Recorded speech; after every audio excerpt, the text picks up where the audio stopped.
All right, greetings, class, and welcome to week number one. That is right, week number one of your 9407 class, which is your intellectual freedom in its discontents class. As always, I'm your professor, Dr. J.S.K. Austin, and what we are going to be doing in this optional check-in video this week is we are going to do a bit of a course overview and a syllabus review. We are also going to learn how to speed up a YouTube video because I am from rural North Carolina, and as such, I speak very slowly. So if you are going to watch these check-in videos that I record, you're probably going to want to speed them up. And so I'm going to show you all how to do that. I'm going to talk a little bit about myself as well, just so that you all are a little more comfortable with me. And let me just say really quickly that these check-in videos, I record them most weeks within the semester. I do not record them on weeks where we have a guest speaker, and we're going to have three sync sessions wherein we're going to have guest speakers, and one of those sync sessions within this class, though, will be a debate which will feature 6 to 8 of you all. Okay, and I'll get into that a little bit more in a class announcement that'll be coming up. Also, I do want to say that, the check-in videos are optional, and they really don't even truly help you do better in the course necessarily. But the reason why I offer these check-in videos is because there are basically two types of students generally that you find in college. There are students who want to just do the work and get the grade and get the A, and what they're trying to do is complete the coursework, get the degree, and get a better job. And then you have students who actually are intellectually curious, do want to learn and retain information, and do want to build a kind of some sort of relationship with their instructor. And so if you are one of the latter, then the check-in videos are more so for you. Again, they are optional, and I usually have them in the course. I usually add them to the course Tuesday night or Wednesday morning, except during weeks wherein we have a guest speaker. But yes, these are for those of you who want to have some sort of maybe dialogue or connection with me as a professor. Me doing these check-in videos is one of the ways that I make the course unique from semester to semester, so you don't feel like you were just taking the same package course that everybody before you took. I do record new check-in videos each semester. But anyway, let me show you all how to speed a video up. That's the first thing we need to do. All right, so yeah, let's get in here and first show you all how to speed up a YouTube video. So let's get myself a little smaller here. All right, and let's go, yes. Okay, so we've got a YouTube video here. This is actually one of the things that we do at the martial arts studio that I train at. This is Bring Sally Up challenge. No, this is normal speed.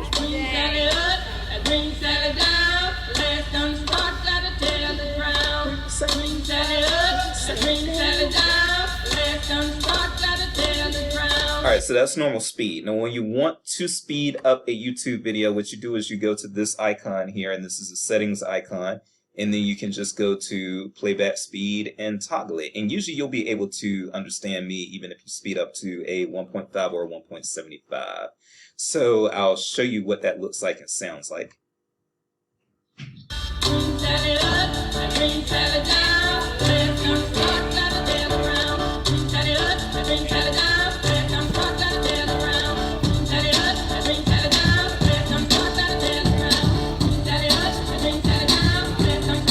I think Kanye could probably do a little something with that. So yes, that is how you speed a video up, and you can also slow videos down that way. You won't need to slow me down because I don't talk that fast. But again, if you speed up to a 1.5, usually you'll still be able to understand everything I'm saying.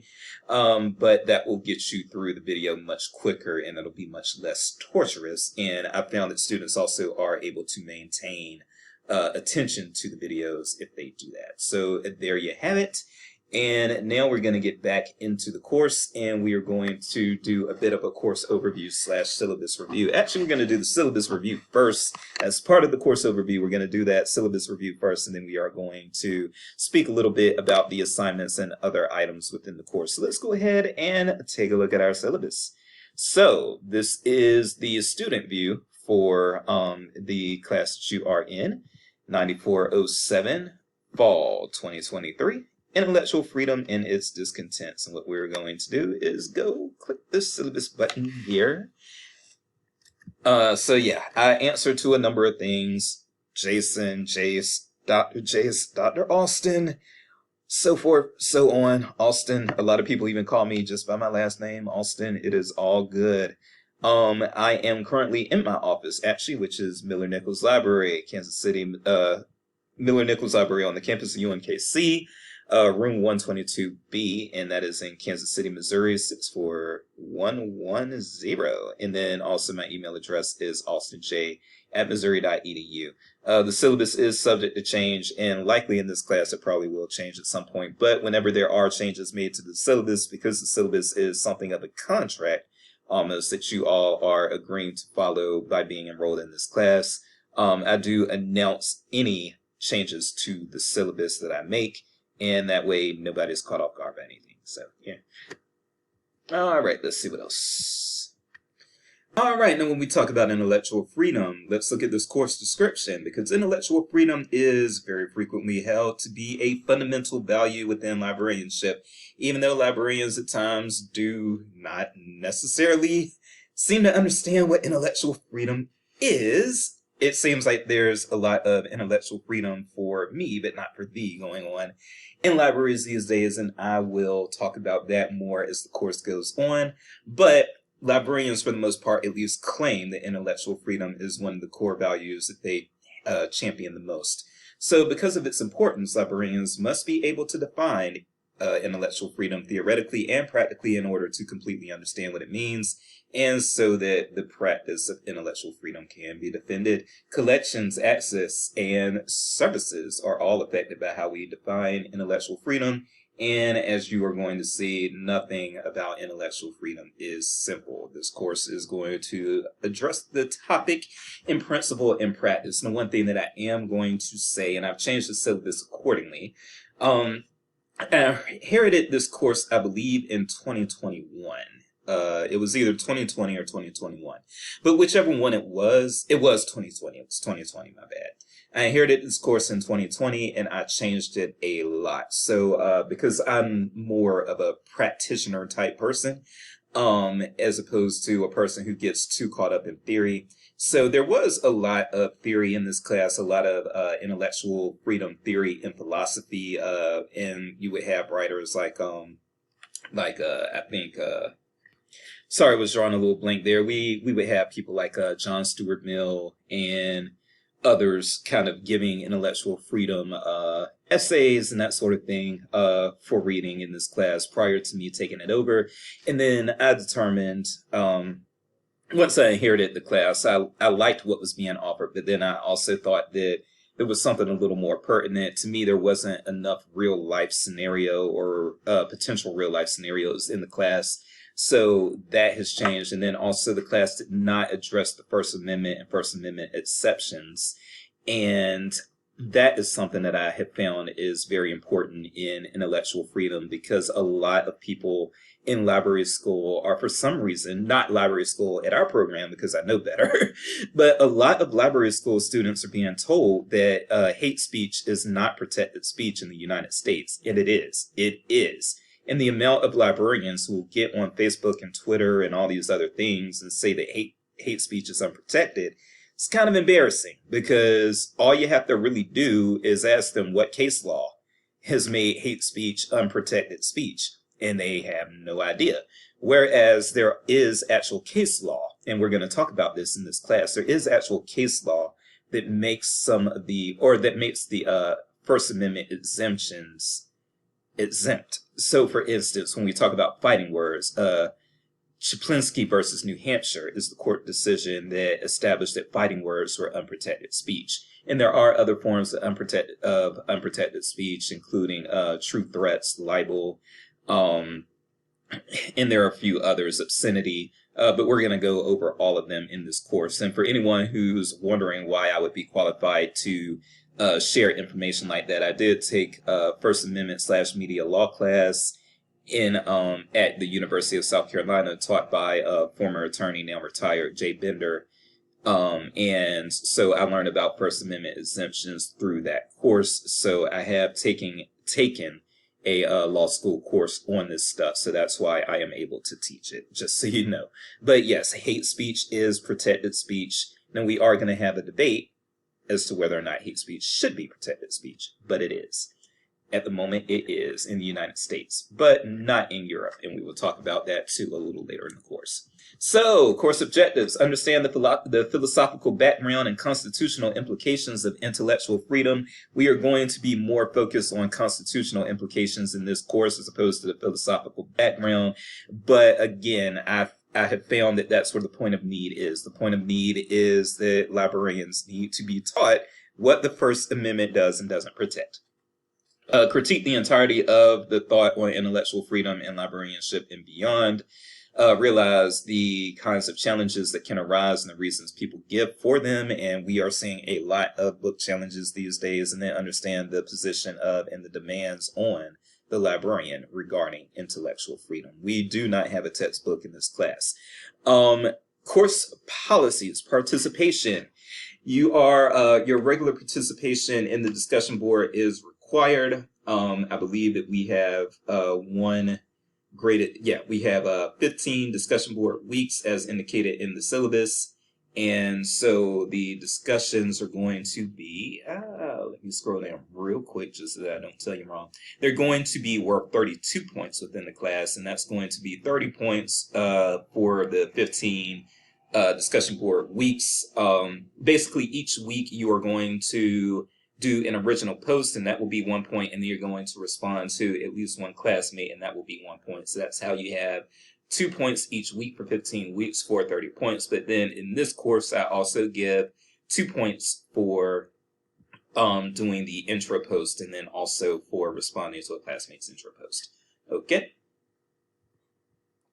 All right. So the discussions will run throughout the course.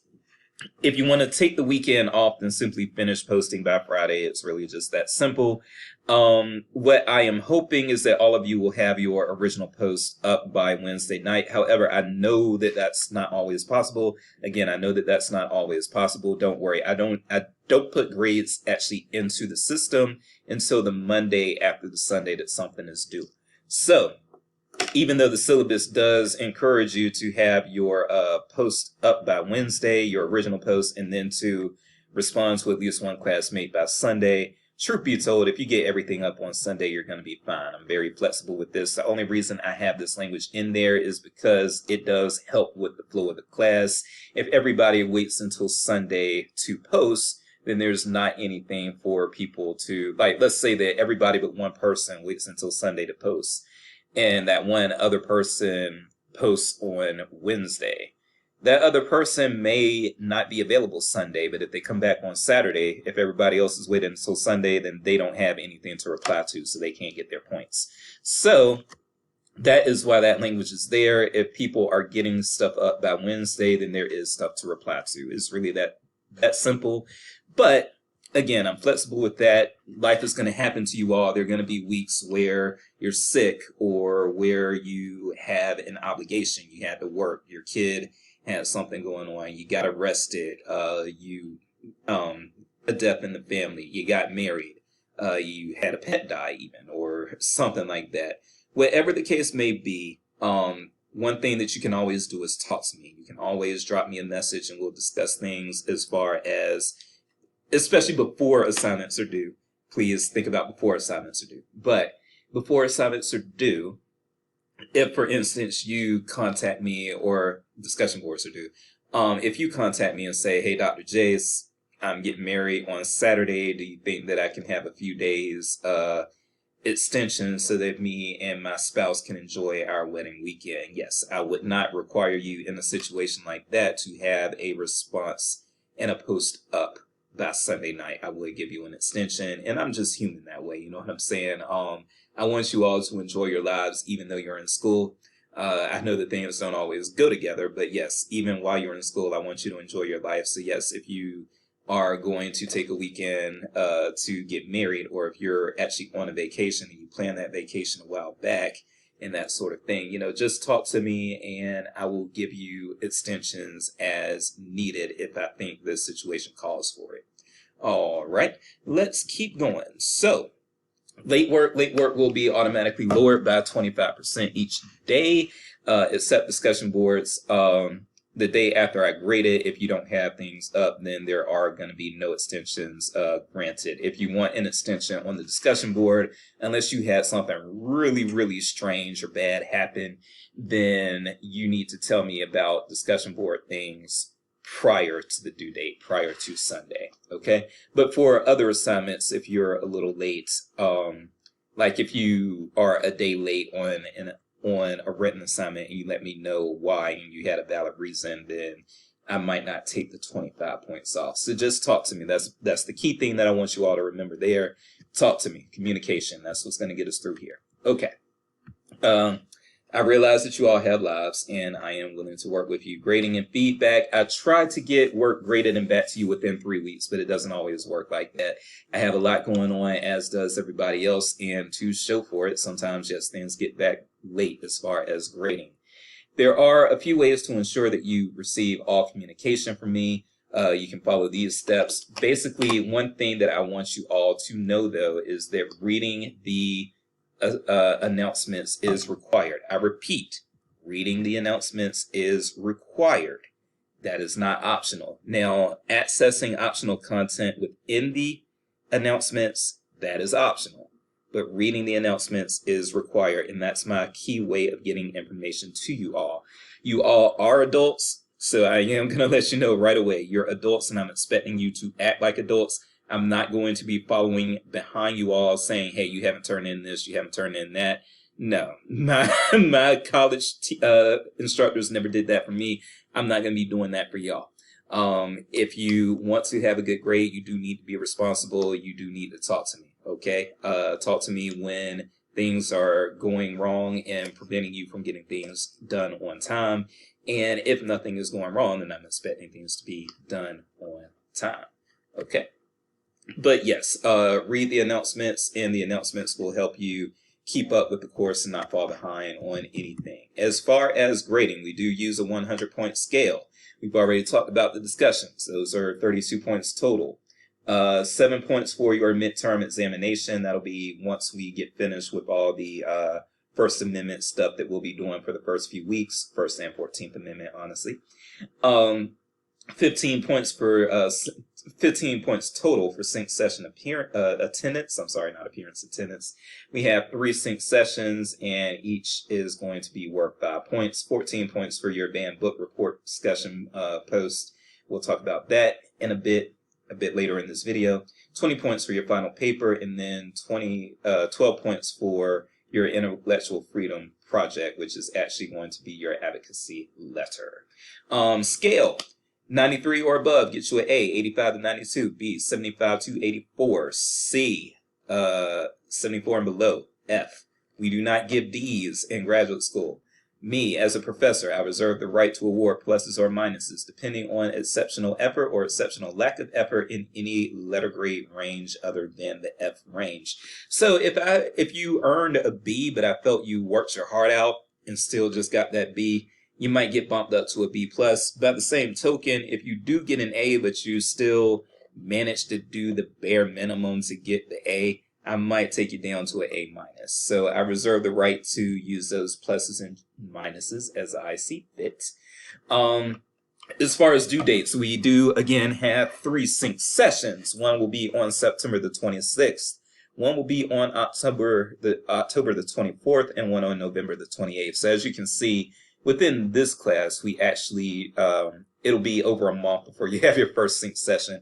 And our first sync session will be intellectual freedom in comedy. And so we are going to be speaking with a stand-up comedian, Miss Leanne Lord, and she actually is a real stand-up comedian. She has been on Star Talk Radio with Neil deGrasse Tyson. She has also been on Def Comedy Jam and BET's Comic View.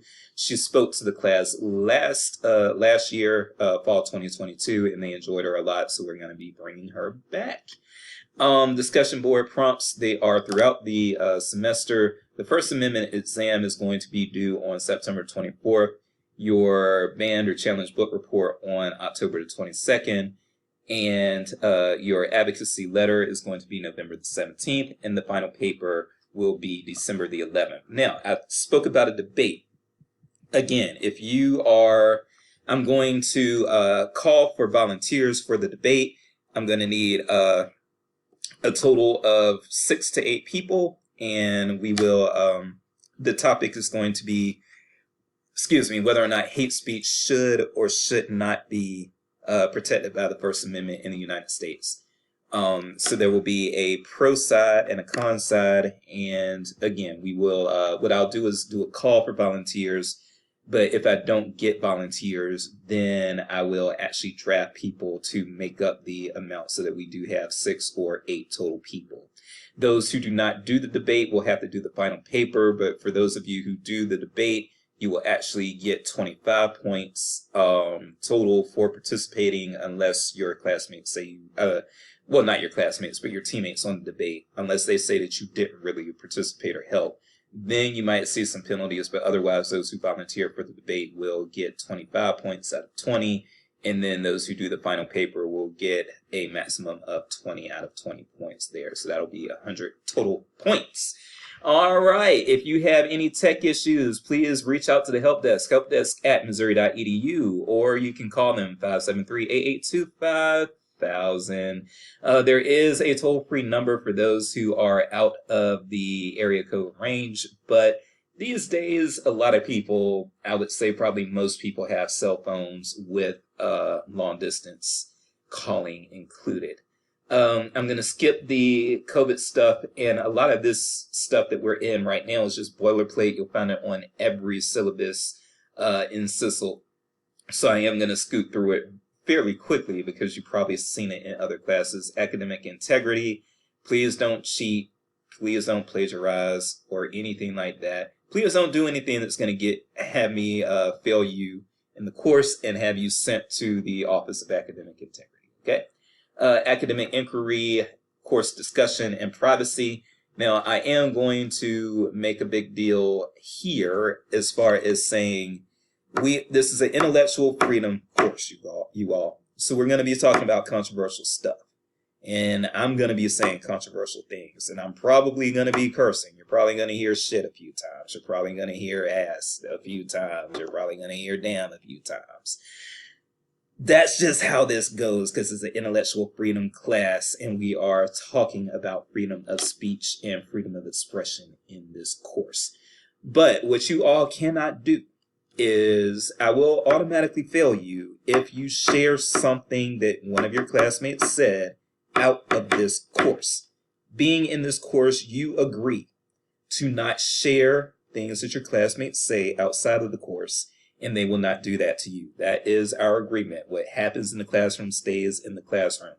Now, I'm a little different because I am an employee of the school and I am also the authority within this class. So yes, if something I say, if you feel that it needs to be shared out of the class, fine. But don't do that to your classmates. I will deal with whatever disciplinary stuff comes down the pipeline if you share something out. But the same is not the case with your classmates. Don't share anything out of the class that might prevent your classmates from being able to get a job later or something of that nature. We are not going to destroy each other's reputations in here. FERPA pretty much says it is a privacy act, and it pretty much prevents me from sharing stuff about you outside of this space or outside of this space or with people who it is not their business. So there's a lot of stuff that I can't do due to FERPA, and I don't do those things. But yes, your privacy will be protected. Intellectual pluralism is very important in this class. Yes, we do have diversity of thought in this class, and intellectual freedom isn't necessary if you don't have diversity of thought. For those of you who have mental health issues, please do not suffer in silence. There are ways to have appointments. If you are in crisis, you can go to the MU Counseling Center. If you are in Columbia, if you're not, still give them a call or visit their website, because even if they cannot help you on campus because you are too far away or something of that nature, a lot of times the mental health center, the counseling center is able to still give you resources that help you kind of get through, or they can refer you to somebody else or that sort of thing. So even if you don't live in Columbia, I would recommend, if you are having some sort of crisis, to get in touch with our counseling center and to see what they can do as far as helping you, even if you're a distant student. It's not the same as being on campus, but there are still things they can do. Netiquette. Your instructor and fellow students wish to foster a safe online learning environment. And part of fostering that safe online learning environment is just knowing that things can come off as different or weird or offensive online, even like things can be misconstrued online that might be understood perfectly in person. And I am the type of person who, I'm not funny. I wish I were funny. If I were funny, I'd be a stand-up comedian, and I'm not. But having said that, I like to attempt humor, and usually I fail at attempting humor. But same with me. I do watch my netiquette, because especially when I am writing, things that I find to be humorous or that I think are going to be humorous aren't necessarily humorous. All right, religious holidays and accommodations. We all know that this country has a Christian majority, at least as far as influence. And I am not a Christian. I am what's called a Noahide. You can Google that if you want. But I say that to say, if you do have if there is a religious holiday that you are wishing to observe, or if you otherwise need some special accommodations, by all means, go ahead and reach out to me and we will get that done. So yes, if you are Muslim, or if you are Jewish, or if you are Buddhist, or whatever the case may be, and you have something to observe, just let me know. I am going to allow you to observe your religion as you need to within this class, and I am not going to prevent you from your relationship with God or your spirituality. Okay? University of Missouri does not discriminate on the basis of race, color, national origin, ancestry, religion, sex, including gender, pregnancy, sexual orientation, gender identity, gender expression, age, disability, protected veteran status, or any other types of status. So basically, I can't discriminate against you all, nor do I want to. So, there's that. But yes, if you feel you've been discriminated against, then you can contact Title IX. If there is an issue between you and one of your classmates that needs to be brought to my attention, by all means, bring it to my attention. If I need to, I will bring Title IX in as well. But I am going to do the things that keep you all as safe as possible. And then also, if you have disabilities, if you are disabled or differently abled, or whichever verbiage you prefer, please reach out to the University of Missouri Disability Center, because there are accommodations they can make for you. If you need accommodations made, they will help you set up those accommodations, and then I get an email from them, and the email basically tells me such and such student has this, so you need to do this in order to accommodate that student. And of course, I am bound to that, so I do that, and that makes life easier for everybody, me included. So yes, if you have a disability, please, by all means, go to the student disabilities website, the University of Missouri Disability Center. That's the formal name.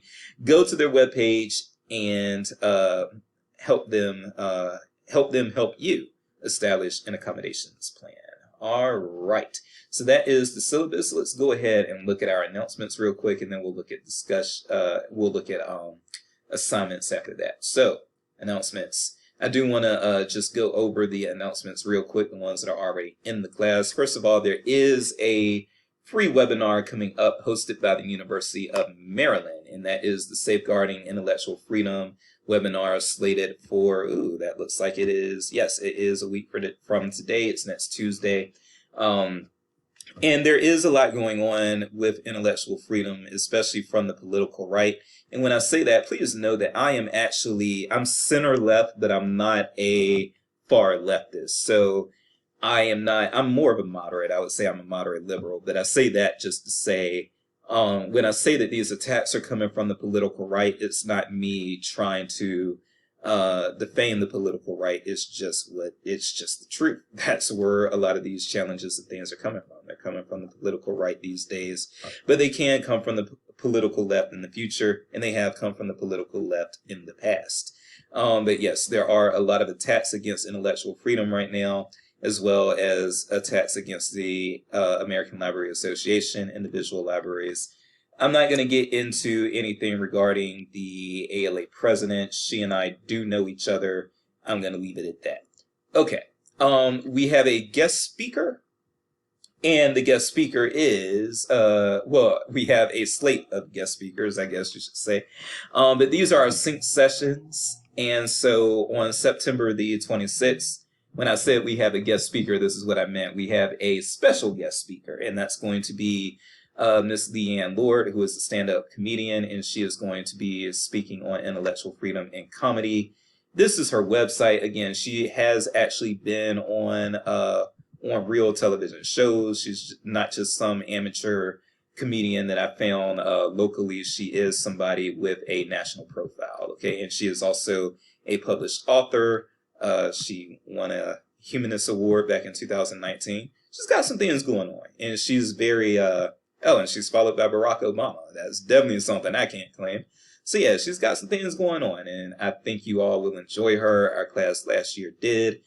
We are going to have a library neutrality panel. Library neutrality is another one of these things. It's a big deal. A big deal in our field. I'm just going to go ahead and tell you it's not something that I'm even well versed in talking about, because to me it's just really simple.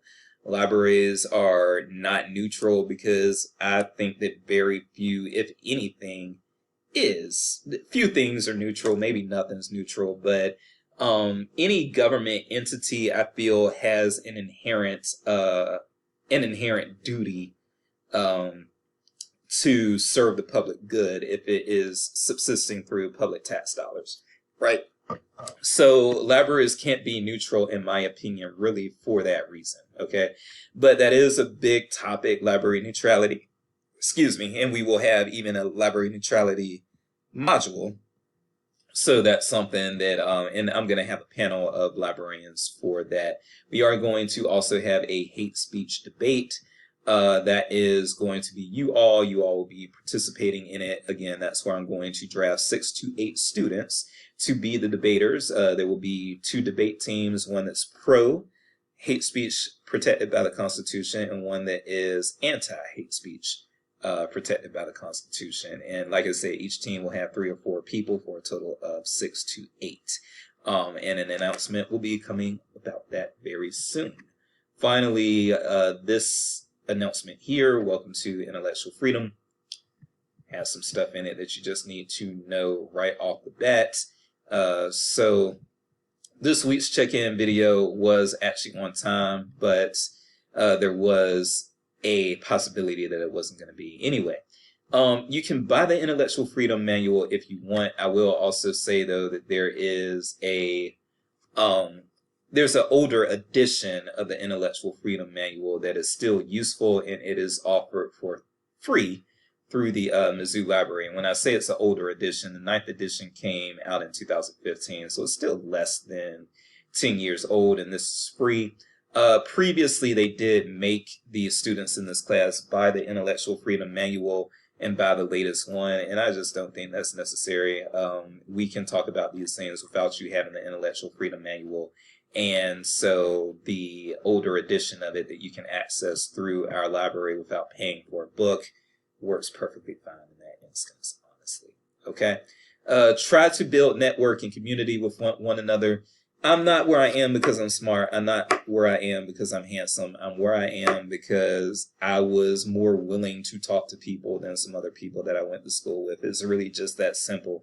That is what made the difference between me having this job as an instructor with a PhD or me being the person with a master's degree who just works at the local public library where I'm from in Warren County, North Carolina, just basically doing very, very basic reference work in a rural library. So, start networking now if you want to get far. The people that you meet through this program are hopefully going to be people that you are in contact with throughout your entire career. Also, there are always errors in the course. Always, always, always. So if you see a discrepancy, if you see something that seems like it might be wrong or something that has you confused, just email me and I will, or message me through Canvas and I will address that for sure. We definitely want to keep our confusion down to a minimum in this course. All right, let's get into our assignments. Our assignments, what are they? Well, first of all, you do, as I said, have these, you have discussions pretty much every week. So and some of you have already reacted to my essay. We book in with sort of lighter things. So the book in module / week 1 was react to my essay. And the last week, week 15, will be intellectual freedom and comedy. And intellectual freedom and comedy is still relevant to the course because some people are like, well, how is that relevant to libraries? Libraries loan out comedy, folks. So it still has a place in the class, if that makes sense.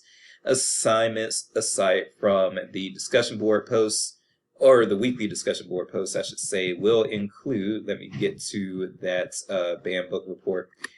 This is the first one that I want to talk about, and it will be due on October. Is it October the 22nd? Hold on, now I gotta check. I'm sorry.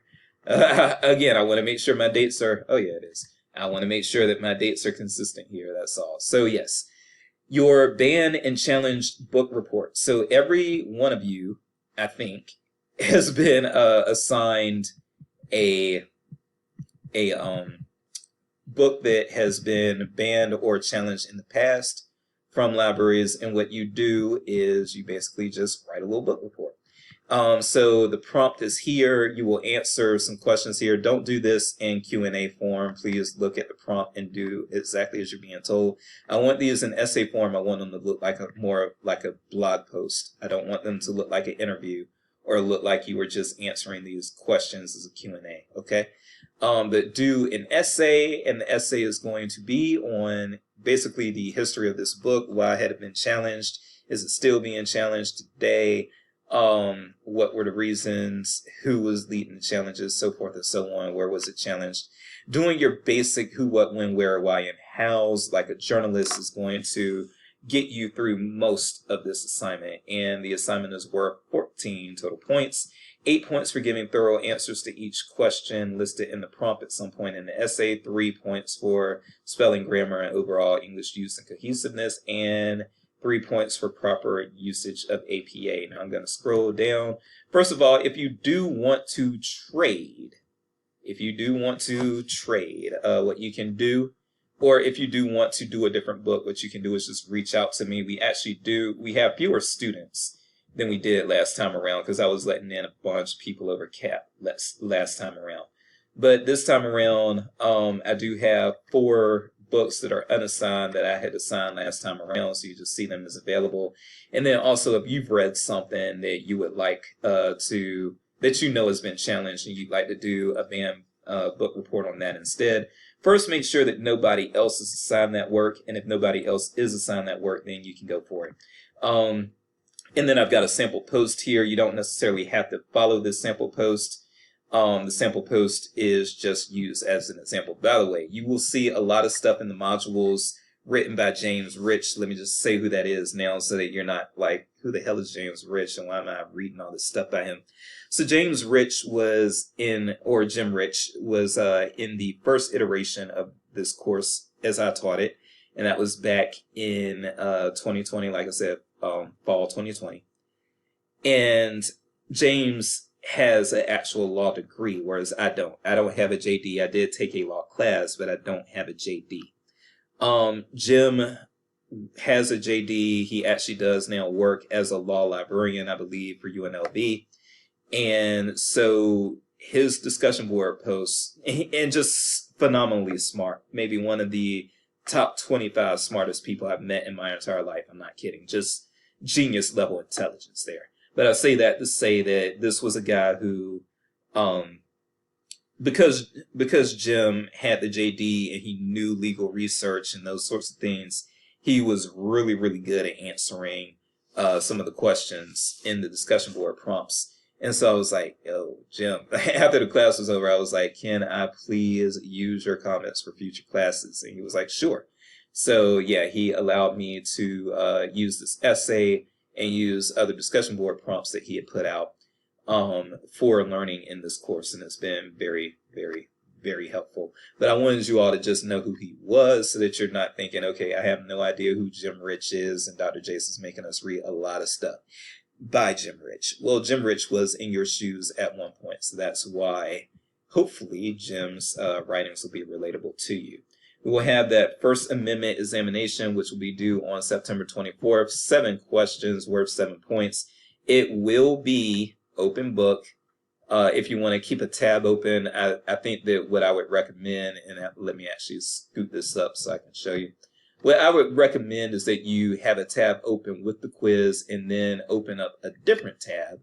And in your different tab, you can, because it's an open book, in the different tab, you can start looking for answers to the questions if you want. So that's pretty much how that works. And hopefully that will be a very low stress experience for you all. The examination, the First Amendment exam, is not meant to stress you out.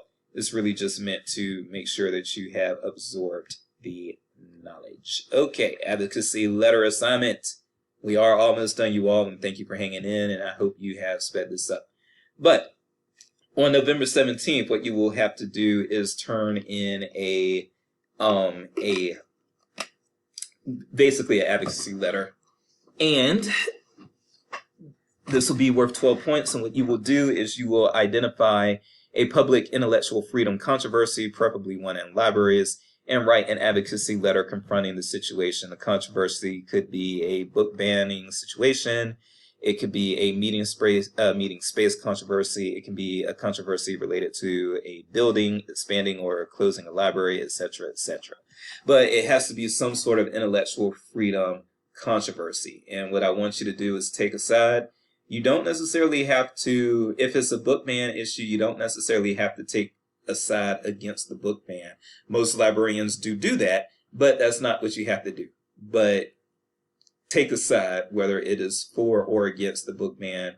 Write the letter. There will be extra credit if you send the letter off or deliver it somewhere, okay? So like if you write an advocacy letter and actually read it at a library board meeting or a school board meeting or a city council meeting or whatever would be relevant, if you read it during public comments and can prove that, you can get extra credit. Or if you send your letter to get published somewhere in a newspaper or magazine, if you can bring in proof that you had the letter published, that can also result in some extra credit for you, okay? So yeah, you are not required to send the letter off or read it aloud, but it can result in some extra credit. And then also you are going to tell me your thoughts about the advocacy letter assignment once you have finished that. That'll be on a separate page. Insert a page break into the Word file. If you don't know how to do that, let me know or Google it. And yeah, just tell me your thoughts about the assignment and how you feel I can make it better. And then there are some advocacy letter examples that I have. So my friend who is a library science instructor at East Carolina University, Kawana Bright, she wrote this letter sort of defending funding of the library in my hometown after somebody else had attacked my my home county for building a state-of-the-art library. All right, so that's what you got going on there. And let's see what else we've got. Of course, I mentioned those sync sessions already.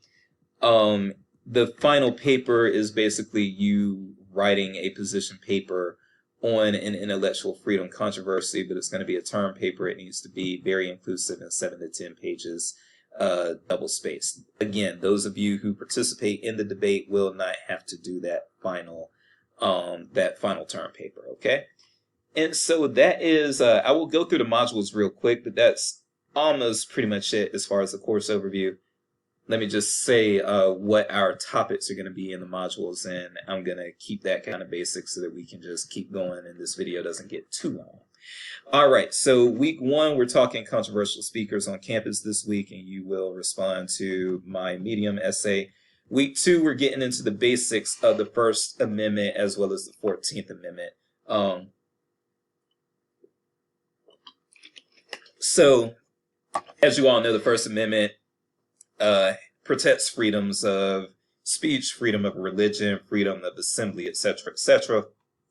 But we're going to get a little deeper into that, and with the readings and videos and other materials that you're going to have. And as you can see, again, James has a lot of content within the modules as well, but I think you will like James's content, especially since he wrote it as a student. So he was where you all were when he wrote this, and it was very impressive.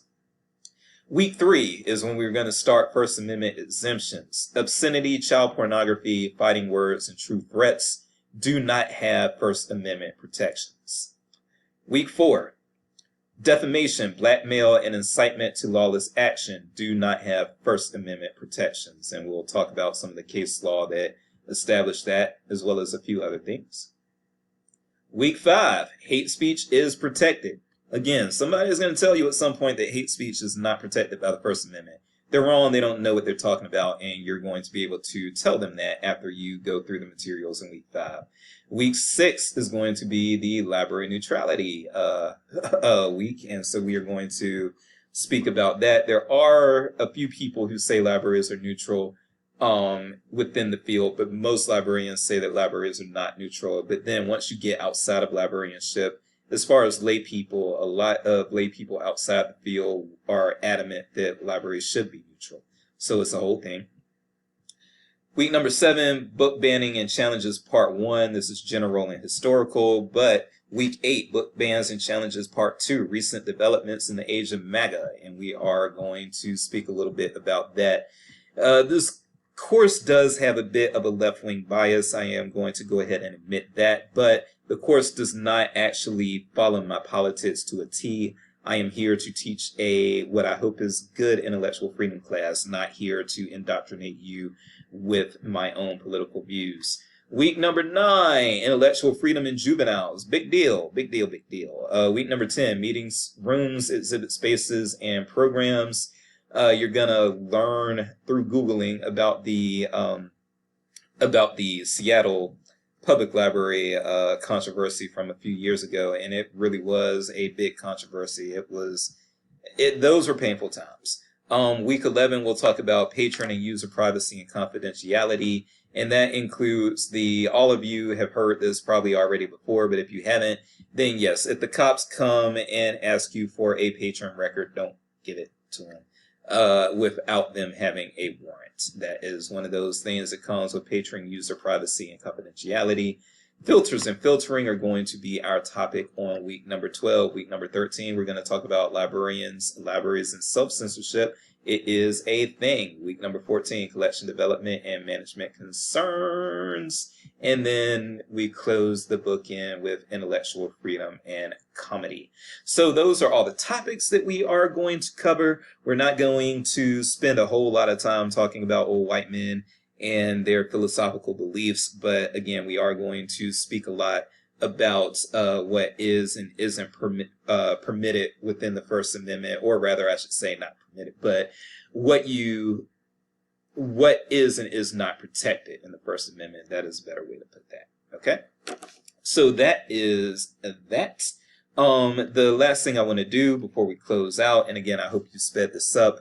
I'll try to keep this at 5 minutes. But what I do want to say in wrapping up here is that I am very happy, is to give you some information about me and some of my expectations. I'm very happy to be here. I'm very happy to be in this course with you all. This is one of my favorite courses to teach. My absolute favorite course to teach is the Cultural Heritage course that I created. But this is probably my 3rd favorite after the business class that I teach being the second one, my 2nd favorite. And quite a few of you have taken the either the Cultural Heritage or the business course before, so glad to have you back in this class. A few things about me. I am, again, people for the most part call me Dr. Chase. I am originally from Soul City, North Carolina. That is a real place. Look it up. I did spend my teenage years in Richmond, Virginia. After high school, I went to Meadowbrook High School in Southside Richmond. Then I went on to Um, the University of North Carolina at Wilmington for undergrad. I got my master's degree from North Carolina Central University, which is the only, fun fact, it is the only HBCU with an accredited library of science program. And if you don't know what HBCU is, that is historically black college or university. I have noticed that that term is used a lot more in the South, where HBCUs are more prevalent as opposed to in the Midwest. And then finally, I got my PhD from the University of South Carolina. So, I'm going to show off other way. I'm going to show off the little Gamecock tattoo there. So that's my Gamecock tattoo there. So yeah, I got my PhD from the University of South Carolina, and I have been teaching at Mizzou since 2018. I have varied experiences as far as I have done pretty much all reference work, but I've done it at different types of libraries. I've worked in an inner city public library. I've worked at a R1. I've worked at a community college. I've been at a comprehensive teaching university. And then even I did my internship at a small town public library. And I also spent some time with UMKC's library. And I don't know if UMKC, what they count as far as research, comprehensive teaching, or whatever the case may be. But I can tell you that librarianship is different wherever you practice it. So yes, whenever you get a new library job, especially if you're working reference, there is probably going to maybe be a 3-month period where you feel like you're starting over again and learning how to do reference again. But that's because reference is different wherever you go. No two institutions are really all that similar in the type of reference inquiries that they get the most commonly. And so I say that just to say that there is no one way to teach library science, because people who have library science degrees, they go on to do so many different things. You could be any type of librarian, so tech librarian, or scholarly communications librarian, or a cataloger, or archivist, or whatever the case may be. And you can work at all kinds of different libraries and so forth and so on. So it's really hard to create a class that's going to be encompassing of all of that. So I hope you all understand. Some other things that I want to say, first of all, and I keep it real with this, and this is an intellectual freedom class, so hopefully you all can take this, because if you can't take this, you're not going to be able to take much in this class. But one thing that I also am aware of is my own race, and I'm going to go ahead and put it out here. In the South, it seems a lot less common in the South for grad students. And I used to be an adjunct professor for the University of South Carolina while I was getting my PhD there. In the South, it seems a lot less common for students to go all the way up to the graduate level before ever having a black teacher. But I'm seeing a lot in the Midwest of people who have somehow gone through K-12 and through undergrad and never had a black instructor before. I see it a lot. I see it a lot in the Midwest. And it is what it is. The Midwest is less diverse than the South, particularly in rural areas. You find a lot of Black and Latino and Native American people in rural areas in the South, and in the Midwest, the rural areas tend to be a lot whiter. I don't want you all to be nervous if this is your first time having a black instructor. And what I did notice was I had sort of a Southern teaching style that worked when I was in the South. Students would say in my evaluations, he's real, he's relatable, he's one of us. And then when I got to the Midwest, I got a bunch of, oh, he's offensive, he's abrasive, he's aggressive, he's defensive. And I think those were mostly weasel words from people who didn't want to say he's black and it makes me uncomfortable. I'm just going to call it what it is. Research shows it's teaching evaluations are just full of sexism and racism and ableism. Okay. And so all I can say about that is don't be nervous. That's all I can say. I adjusted my teaching style because my blackness is so offensive to Midwesterners. And so I have adjusted for that. But I want people to meet me halfway. Yes, I'm not going to talk to you all the way that I spoke in the South, because I know people here aren't comfortable with that. And I have rebranded myself in a way that makes me more more less offensive for Midwestern audiences, but at the same time, I want you all to meet me halfway too, and just in the same way that I'm softening my approach, I would also ask that you all, if you feel that I'm abrasive or I'm aggressive or I'm defensive or I'm abrasive or these things that that people in the Midwest started calling me when I moved out here, I would encourage you all to just self-reflect and think to yourselves, okay, is he really these things, or is he somebody who really just communicates differently because of his culture, and my own racial biases make him seem more offensive than he actually really might be. Okay, so I hate to put it out there like that, but that's just the way that it goes. That's my read on it. You know what I'm saying? And once I started actually putting that disclaimer out on my classes, my teaching evaluations actually did go up. And I think that was the reason. I think that some people did start saying to themselves, maybe he really isn't abrasive. Maybe I just think he's abrasive because he looks different.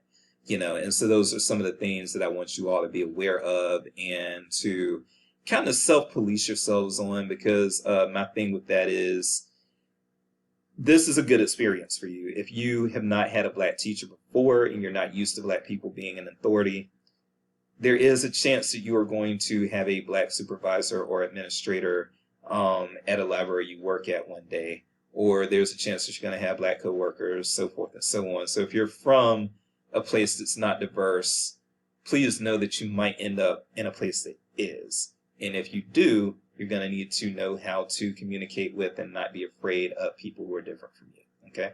And that's something that I had to learn too. I mean, I've always known white people because it's kind of hard to get away from white people in the United States. But having said that, this moving to the Midwest was the first time that I'd been in spaces that were proudly and unapologetically white, if that makes sense. So I had some adjusting that I had to do there as well, and I was glad to do it, you know, because it did make me a more well-rounded person who can communicate more effectively with people than I did prior to moving here. Because now I know that not everybody is a Southerner, and not everybody can appreciate some of the things that we appreciate in the South and the way that we communicate. So communication is regional. There are regional and racial implications within communication, and so that's something that we should always keep in mind. Okay, I am going to leave it there. Hopefully you sped this up. If you did, then it won't feel like an hour, because technically if you sped this up, it should only be about 43 or 43-ish minutes there. But I'm going to go ahead and wrap it up. Now is the time to do it. I am Dr. J's Peace and Grace, and the remaining check-in videos will not be this long. Don't worry. All right, I'll see you next week.